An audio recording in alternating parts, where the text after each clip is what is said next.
इस बार भाद्रपद पूर्णिमा के दिन साल का दूसरा और आखिरी चंद्र ग्रहण भी लग रहा है, जो कि हमारे देश में दिखाई भी देगा और इसका सूतक भी मान्य होगा। और वहीं इस बार भद्रा भी पूर्णिमा तिथि पर लग रही है, जिसका वास मृत्युलोक में ही रहेगा। और ये दोनों ही समय पूजा पाठ के लिए या किसी भी शुभ काम को करने के लिए वर्जित माने गए हैं। और पूर्णिमा तिथि के दिन से ही पितृपक्ष यानी श्राद्ध पक्ष की भी शुरुआत हो जाती है। और माना यह जाता है कि पितृपक्ष के पहले दिन यानी पूर्णिमा तिथि पर आपको अपने पितरों के नाम से जल का तर्पण अवश्य करना चाहिए। काले तिल जल में मिलाकर पितरों को अर्पण करने से फिर आने वाली जो भी श्राद्ध की तिथि में आप श्राद्ध करते हैं उसका पूर्ण फल प्राप्त होता है या श्राद्ध पूरा माना जाता है। अब ऐसे में भद्रा भी सुबह से लग रही है। दोपहर के समय से ग्रहण का सूतक काल प्रारंभ हो रहा है और पूर्णिमा पर चंद्रमा की पूजा भी जरूर की जाती है, लेकिन इस बार ग्रहण लग जाएगा। तो पूजा कैसे करें, शाम की पूजा आप किस प्रकार से कर सकते हैं, व्रत आपको कैसे और क्या खाकर खोलना है, क्या क्या सावधानी बरतनी है, ये आज की इस वीडियो में आपको बताएंगे। ये वीडियो आपके लिए बहुत ही महत्वपूर्ण होने वाली है, इसलिए आप धैर्य रखकर वीडियो को पूरा देखिएगा। आपका कोई प्रश्न हो तो कमेंट बॉक्स में भी जरूर पूछिएगा। पूर्णिमा तिथि पर किसी भी शुभ काम को करना बहुत शुभ माना जाता है, जैसे कि विवाह, रोका, मुंडन, यज्ञोपवीत या गृह प्रवेश आदि। लेकिन इस बार की पूर्णिमा पर आपको इस तरह का कोई भी काम करने से बचना है, क्योंकि ग्रहण और भद्रा भी लग रही है। माना यह जाता है कि कुशाघास और तुलसी जी ग्रहण के अशुभ प्रभावों को बहुत हद तक दूर या फिर समाप्त करती हैं। तो ऐसे में आपके पास कुशाघास हो तो कुशाघास, नहीं तो एक दिन पहले तुलसी के पत्ते अवश्य तोड़कर रख लें। नहीं तो आपको इस समय में अपने आप गिरे हुए तुलसी के पत्ते भी मिल जाएंगे, तो आप उन्हें भगवान के पास में एक लोटे में जल भर कर रखें, उसमें तुलसी का पत्ता डालकर रखें, जिसका विसर्जन आपको अगले दिन करना है। इसके अलावा घर परिवार में यदि कोई प्रेग्नेंट महिला हो तो उनके पास आप कुशाघास या तुलसी का पत्ता अवश्य रख दें, ताकि ग्रहण का कोई भी अशुभ प्रभाव या जो मानसिक तनाव ग्रहण के दौरान होता है वो ना होने पाए। इस बार 7 सितंबर रविवार को भाद्रपद पूर्णिमा है और इसी दिन पूर्णिमा का व्रत स्नान दान किया जाएगा और चंद्र ग्रहण भी इसी दिन लग रहा है। चंद्र ग्रहण 7 सितंबर और 8 सितंबर के बीच में लगेगा। ग्रहण 7 सितंबर रविवार को रात 9:58 से शुरू होगा, जो कि देर रात देखा जाए तो 8 सितंबर को 1:28 AM पर या कुछ जगह पर 1:26 भी बताया जा रहा है, तब समाप्त होगा। और 9 घंटे पहले ग्रहण का सूतक प्रारंभ हो जाएगा। ऐसे में 7 सितंबर रविवार को दोपहर 12:58 से ग्रहण का सूतक काल भी लग जाएगा। पूर्णिमा तिथि 7 सितंबर रविवार को या देखा जाए तो 6 सितंबर शनिवार की देर रात 1:42 से शुरू हो रही है।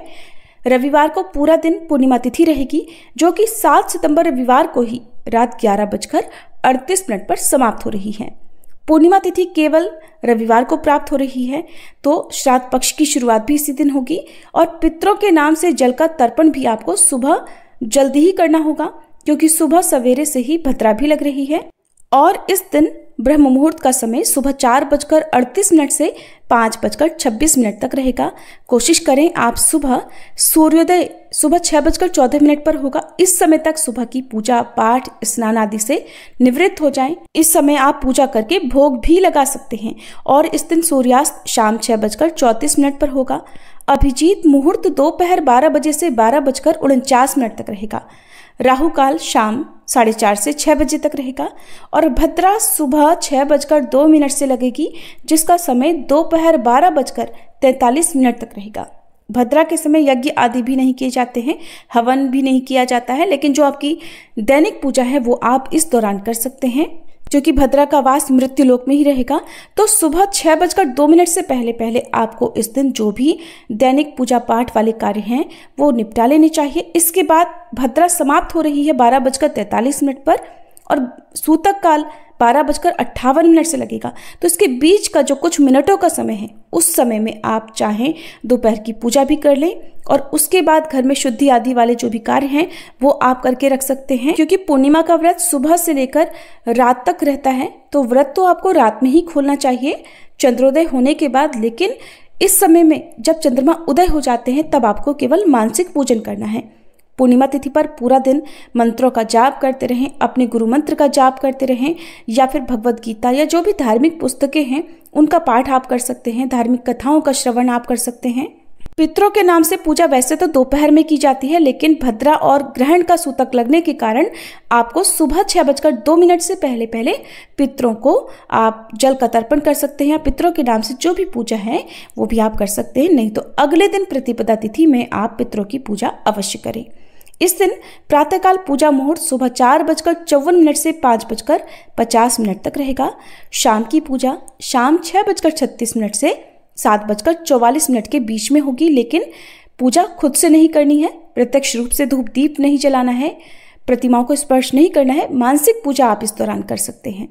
विजय मुहूर्त दोपहर 2:24 से 3:15 तक रहेगा। इस समय में आप श्री सत्यनारायण भगवान की कथा सुन सकते हैं या खुद से पढ़ भी सकते हैं। चंद्रोदय होगा शाम 6:28 पर। इस समय सूतक लगा होगा। चंद्र ग्रहण के समय, जब ग्रहण प्रारंभ होता है उस समय से आपको चंद्रमा को नहीं देखना है। तो इस समय आप मन में चंद्रमा का ध्यान करते हुए या मोबाइल आदि में भगवान शिव के मस्तक पर विराजमान चंद्रमा को देखकर उन्हें मानसिक भोग लगाना है। जो भोग हर पूर्णिमा पर आप अर्पित करते हैं, इसके बाद आप प्रसाद ग्रहण कर सकते हैं, जो कि आपने सुबह सवेरे बनाया है। ध्यान रखिएगा, सुबह प्रसाद बनाने पर उसमें तुलसी का पत्ता अवश्य डालकर रखें। जहां तक हो सके ग्रहण लगने से ठीक 1 से 1.5 घंटा पहले आपको कुछ भी भोजन आदि करने से बचना चाहिए। उससे पहले तक आप कर सकते हैं। और ग्रहण के समय बहुत आवश्यकता होती है तो जल का या पानी आदि का सेवन इस दौरान आप कर सकते हैं। दूध का सेवन करने से इस दौरान यानी ग्रहण के समय से लेकर ग्रहण की समाप्ति तक करने से बचना चाहिए। लेकिन परिवार में बच्चे, बुजुर्ग या गर्भवती महिलाओं पर ग्रहण या सूतक संबंधी नियमों का पालन लागू नहीं होता है। हालांकि गर्भवती महिलाओं को कुछ खास बातों की सलाह इस दौरान दी जाती है। ये बातें कौन कौन सी हैं, इसकी अलग से वीडियो आपको हमारे चैनल पर मिल जाएगी।